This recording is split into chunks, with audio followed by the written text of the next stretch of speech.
Welcome back to another video. In this one, I am going to be going over something. I posted a video yesterday that said 2025 has not been going very well, and here's why. And the video got a lot of comments. When I was first making this video, I had a two-part video in mind.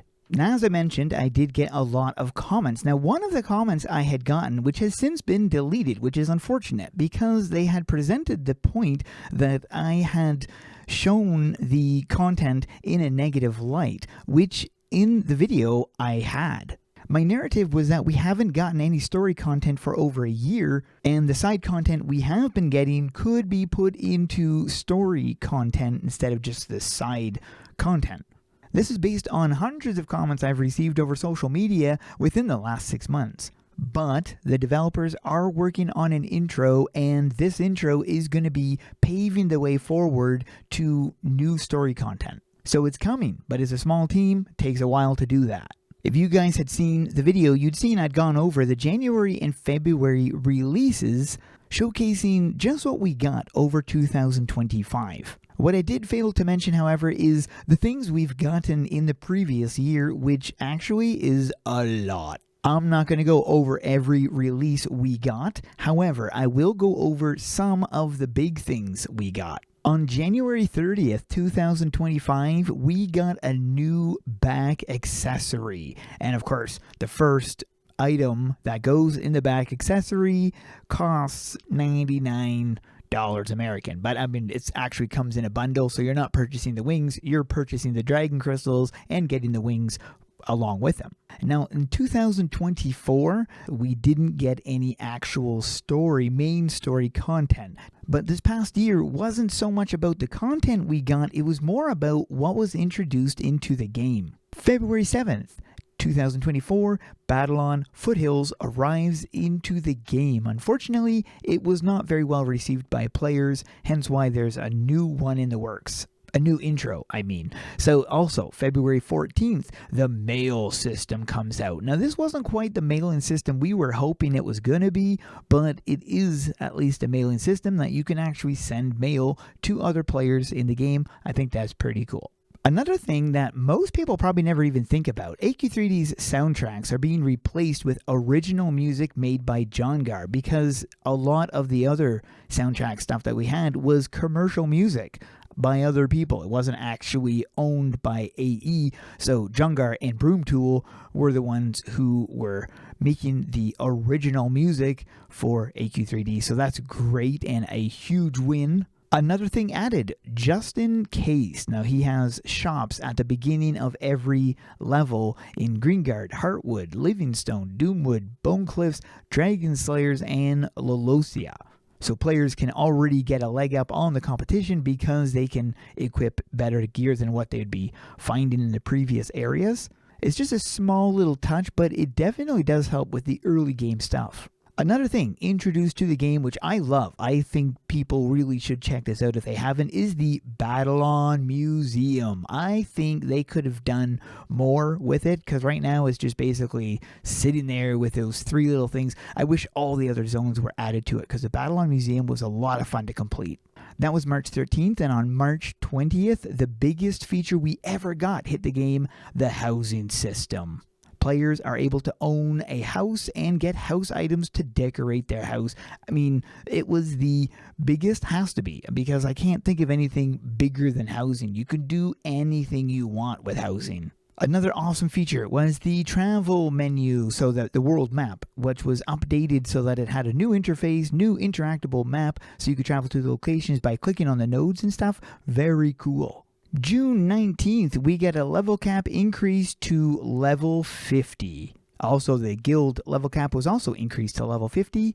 Another huge system we got was the Spellforged Items system. This is massive. Spellforged items are pieces of equipment that have passive or active effects in addition to the stats they provide. The very first item we got was the Blinding Starlight of Destiny. Technically, that's not true. The first one we got was the Blazes Bapper, but I mean, that was retro, so June 12th, we got another big thing. We got a new class called the Oracle class. July 17th, you are able to buy inventory slots with Dragon Crystals, and this means that you can then have as much inventory space as you want up until, I think there was a limit of 200. You were able to buy 200 more inventory slots with Dragon Crystals. Another huge win was an introduction to a travel form you could get at level 10.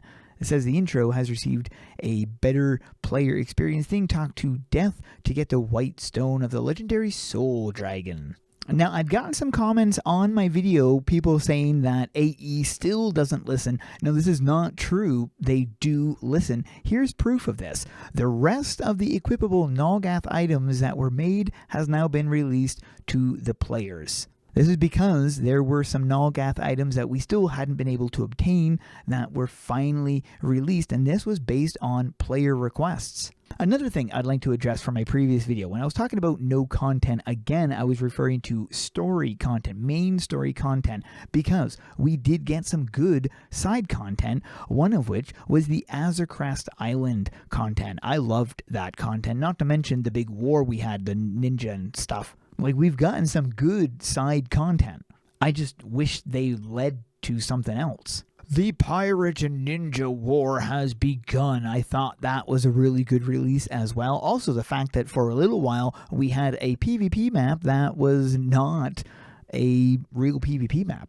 Oh man, I was even forgetting to talk about the other class skins we got, because we'd gotten a Paladin class skin, we got the Doom Ninja class skin, and the Doom Pirate class skin. Those were awesome. And a major change, a huge combat-related change. The hotbar allows you to equip the following skills: cross skills, reach rank 10 in any class, and a base skill, which means you can equip 2 of those at one time. A new skill has been added, the Quick Step, which is also awesome. I love that thing. I use it quite frequently. PvP skills can also now be used outside, except for those 3. But the other ones were now changed to heroic skills, which you use outside of PvP. So the idea behind that's pretty neat. 2 slots are usable for these skills, but the functionality supports up to 5 slots, so you could put them anywhere in your toolbar. Another small change in November, this is November 20th, is the amount of inventory slots you can purchase. Before it was 200, it got bumped up to 500. Could you imagine having 640 inventory slots? Woo, that is a lot of spaces. Also, reputations can now be tracked from the Factions tab in the Adventures menu, which is the Book of Lore. I think that is amazing. One of the bigger changes that I thought was great, because there's another thing for progression. And speaking of player requests, the Blaze's birthday shop was renamed to Blaze's thing. Everything became available for Blaze again, so you were able to purchase his stuff and whatnot. I mean, that was a player request that got granted, so again, proof that they do listen. Maybe not to everything we say, but they do listen. Last but not least, December 19th. This is probably one of the biggest updates outside of housing. Mounts have been added to the game. They're similar to travel forms, but you can see your character when mounted.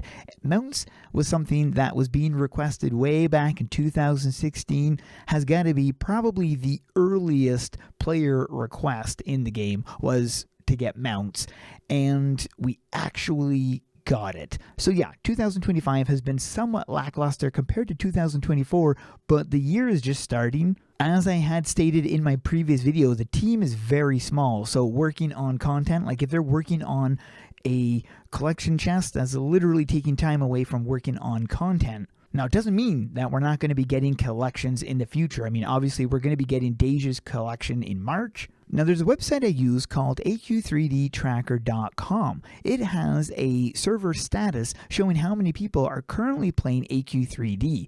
This number is pretty consistent with what it's been for the last year. It's not declined in the least. In fact, it's actually gained since a year ago. Now, player here said, remember when they added class level 100 and I complained that we needed more story runes instead of bloat fluff content and one-off side content? How long ago was that? I got bashed for my opinions, but look where we are now. I tried to help. So I said, at the end of the day, our opinions only prove how much we love the game and want to see it succeed. I'm glad you tried to help. Now, it's interesting because even back then, years ago, there was still lack of story runes and bloat fluff content, not to mention those one-off side content. But as I stated, they are working on this new intro, and this is supposed to be the jump-off point to what we can expect in the future. I don't know about you, but I'm looking forward to it. That's it for this video. I hope you guys enjoyed. If you made it this far into the video, post the secret word HIDE into the comments. Thanks for watching. Keep those swords swinging.